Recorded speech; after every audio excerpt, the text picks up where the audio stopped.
Hi, my name is Julia Wagner, and I'm currently applying to be in Pace University's Master of Science degree program in Communication Disorders.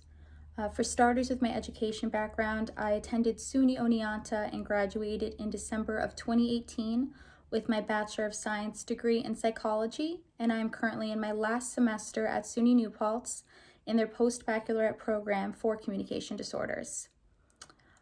I would say in my junior year of college, I became extremely passionate about becoming a speech language pathologist.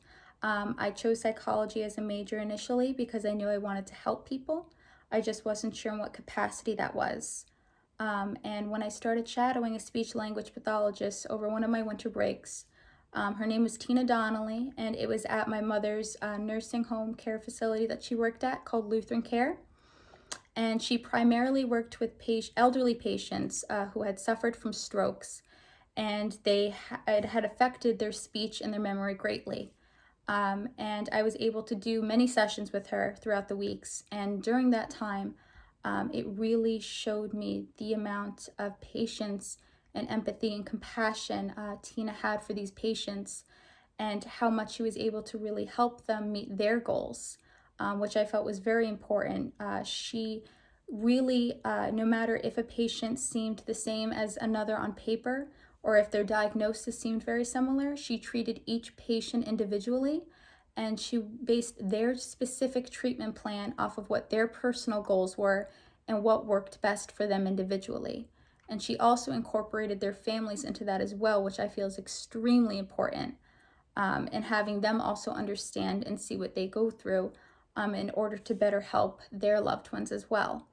So after being able to be a part of such amazing experiences, I knew it was something I wanted to do for the rest of my life.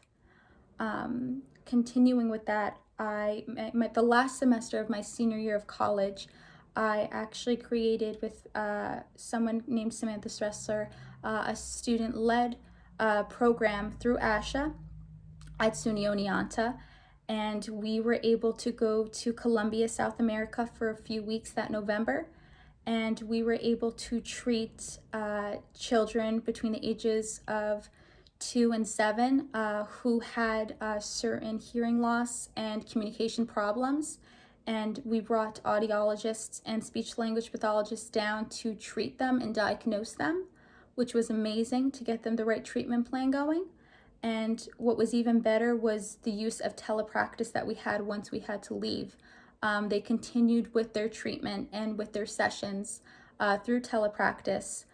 So these children were able to get the proper care that they deserved and that they should have had all along, which was just amazing and the most rewarding experience of my life.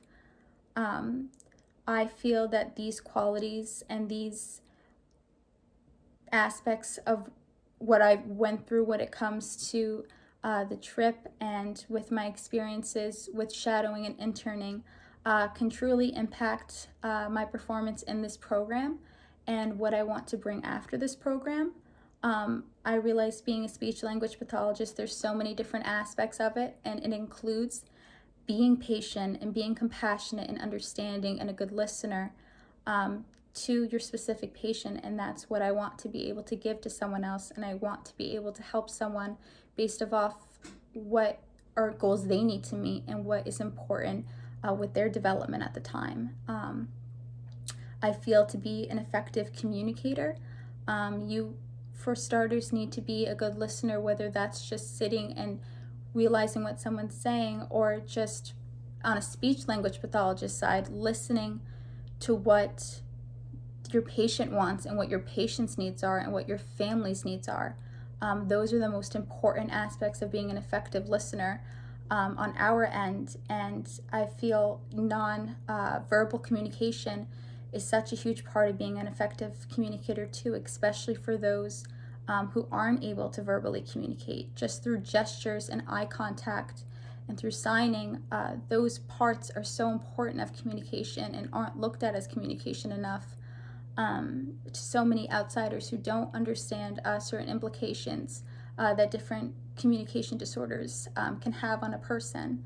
And I feel nonverbal communication and good listening skills are very important aspects of communication. I also feel that having a great deal of patience and empathy and compassion for our patients and what they're going through. It's not always easy, and it's just as more frustrating for the patient and for who wants so badly to be able to know and to learn certain things and not having that ability to do so. So being able to be that listener and that rock for them is such a huge aspect of being an effective communicator. And it's something that I'm very passionate about, and I hope I get to share in this program. So thank you so much.